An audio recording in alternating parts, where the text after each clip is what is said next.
Kalau kamu mendengkur, itu bukan cuma ganggu tetangga kamar, bisa jadi alarm bahaya tubuhmu. Banyak orang kira dengkuran itu tanda tidur nyenyak, padahal belum tentu.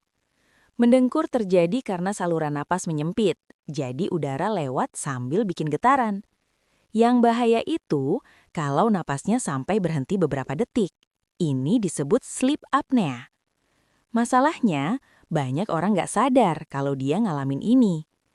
Penelitian menunjukkan sleep apnea bisa tingkatkan risiko tekanan darah tinggi dan penyakit jantung.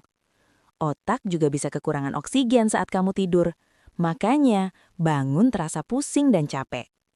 Biasanya lebih sering terjadi pada orang yang kelebihan berat badan, perokok, atau sering begadang. Jadi, dengkuran keras dan sering bukan hal sepele. Itu bisa jadi sinyal tubuh minta tolong. Kalau kamu atau pasangan sering berhenti napas saat tidur, jangan cuek. Cek ke dokter sebelum terlambat.